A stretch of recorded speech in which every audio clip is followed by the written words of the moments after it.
The Tour of Flanders is the closest thing bike racing has to warfare. An endless amount of short, punishing climbs, roads that suddenly end or go down to less than a lane wide before immediately turning onto another road with no rhythm. Hundreds of thousands of fans screaming at you while the Lion of Flanders flags flutter overhead. A spectacle unlike any other. The Tour of Flanders has been going on since 1916 and has been uninterrupted since 1919, making it the longest run monument in cycling, largely thanks to its alleged collaboration with the Nazis during World War II and the race's own nationalist roots. But those days are long behind us now. Now Flanders is arguably the biggest and, in our opinion, best classic of the year. It rewards daring moves, and more than anywhere else, you are so dependent on luck, which makes every corner dramatic. With 100 years of history, there are a wealth of moments and years to choose from to look at, threads of storylines in every kilometer. But we only need to cast back to the recent past to find an edition that redefined a rivalry that lit the cycling world aflame and was surrounded by controversy. This is a story about years of competition, two men on parallel paths towards the upper echelon of their world. Tom Boonen came into the peloton full-time in 2002, a rookie on the infamous USPS team, and on the cobbled roads of northern France, he gets third at Paris-Roubaix in his first attempt, his first of many monument podiums. Johan Museeuw, the Lion of Flanders himself, wins and names Boonen as his successor. Quote, "I knew he was a big talent. I had followed him since he was an amateur. But it's not always that a big talent can come over and win something. I saw immediately that he could follow me, and I told him on the podium that he would be the new king of the classics." Meanwhile, on Team Epée, Fabian Cancellara is having quieter success. A few small time trial wins, sure, but minimal impact on the classics at all, and certainly no one is looking at him as the next king. It would be 2004 when Boonen re-emerged as the future king after a season dealing with fatigue and injuries.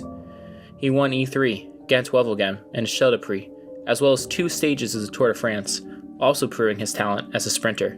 On the other side was Cancellara, making his first strong classics result by finishing 4th at Paris-Roubaix.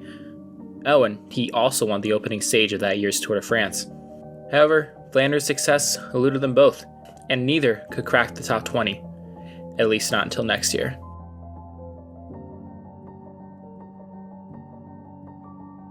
"2005 was historic for Boonen. He won Paris-Roubaix, the World Championship, and finally, won the Tour of Flanders, and became the king that was promised. Cancellara was 10 minutes behind Boonen in that race, and I thought maybe Flanders just wasn't the race for him, and Boonen would be unchallenged there for years to come. Then 2006 rolled around.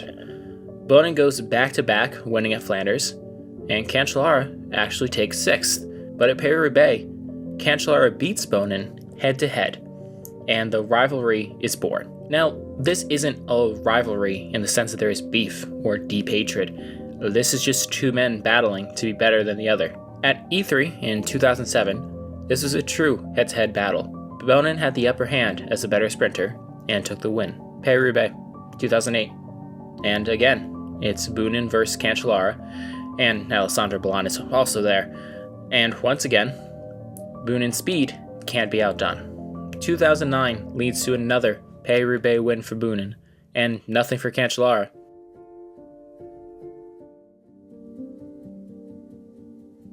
It's the 2010 E3, and in the final 2 kilometers, there's Juan Antonio Flecha from Team Sky, along with Boonen and Cancellara, 2 gargantuans doing head-to-head battle in a sport where, due to misfortune, it barely happens. Cancellara picks up the tempo and just rides away. This was viewed as an alarm. Is Boonen strong enough to hang with Cancellara? We'd get the answer just 7 days later.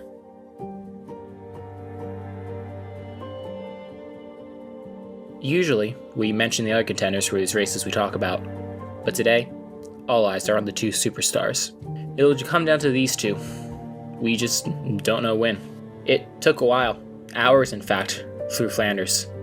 But with 44 kilometers to go, the race hits a climb of the infamous Molenberg, a narrow, cobbled, steep hill, where if you aren't at the front here, you might as well go home, because you can never be there again. Cancellara is at the front, and he attacks. Boonen follows. No one else can. We are getting into a true one-on-one duel. And the duel is now entering Holy Lands. The Capomir beckons, the kilometer-long road, the cobbles, the chapel at the top where unspoken prayers are heard from the riders wishing an end to the climb. Every famous photo you see of Flanders is probably from this climb. Hundreds of people crammed in to scream and yell as loud as they can. Cancellara and Boonen, both draped in their colors of their home countries, come through the town center. This is the moment, and everyone can feel it. At this point, Cancellara is calm, and Boonen already looks like he's on the ropes. Boonen takes over now, and Cancellara sits on the wheel. They round a left-hand bend. Boonen, out of the saddle, is fighting. Cancellara, in the saddle, hands on the hoods, motors away. Boonen is gapped immediately by bike lengths, and he is turning himself inside out. But in these few frames, it was all over. Cancellara time trialed the rest of the race, and was able to celebrate the entire finishing stretch with the whole routine. For this year, he had conquered Flanders, and for now, took the crown in the rivalry. These competitions would continue for years, but for this season, for this moment, it was all about Cancellara. That's not the full story. David Cassini is a former professional rider, and is now a cycling commentator for Italian broadcaster RAI. And here is a road bike on a stand. Nothing denotes it's different. Then Cassini pushed a hidden button, and the pedals start turning, powered by a hidden motor in the down tube of the bike. This technology existed and was relatively easily accessible even then.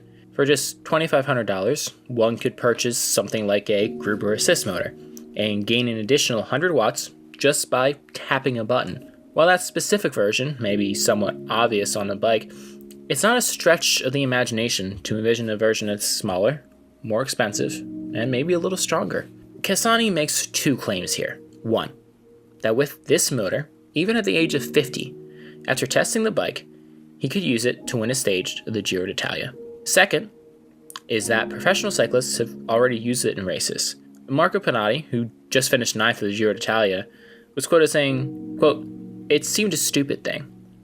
But then I came to know the technology, and I started making connections." The rest of this YouTube video that has over 5 million views, posted by Michele Bufalino, is like watching the Zapruder film, but instead of JFK's head, it's Cancellara's right hand, allegedly showing him pressing the button to trigger the motor in multiple races, not just the climb at the Tour of Flanders. Critics of the theory say that it would have been too loud and noticeable, but could anything be heard over the throngs of fans in the mirror? A former professional rider, Jackie Durand, was in another YouTube video, detailing some odd happenings with bike swaps at Flanders for Cancellara with a team mechanic. Here's what it boils down to. Outside of a small village in Flanders, Cancellara decides to swap his spare bike. A few minutes later, Cancellara's teammate wants to change his bike with an issue, but the team mechanic isn't there. We then see Cancellara is back on his original bike, complete with a race number on a seat post, which was obviously not on the spare bike. How did this happen? A video from a spectator shows Cancellara swap the bikes again for that missing team mechanic, but on the side of the road, and it wasn't visible on TV. A look at the course map of Flanders showed that the route had a loop that led back into this village. This, theoretically, would give a team mechanic time to do something to a bike before the race returned. It could have been a repair that maybe needed a little more time, but that's the point of the spare bike. It's strange, at the very least. Cancellara and his team, obviously, and perhaps rightfully, denied it for years. Like every cycling cheating controversy, it was talked on and off. Slowly, like everything, it started to fade into the background.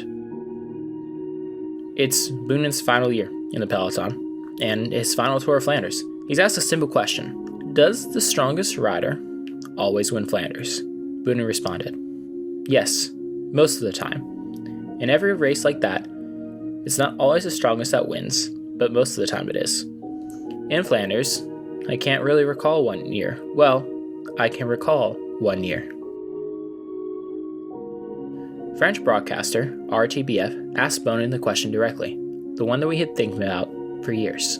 And let's be honest, whatever he says here, the matter is that on the road in 2010, Cancellara did win, according to the rules of, bike racing.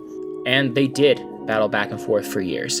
And history will remember both of these guys as absolute superstars.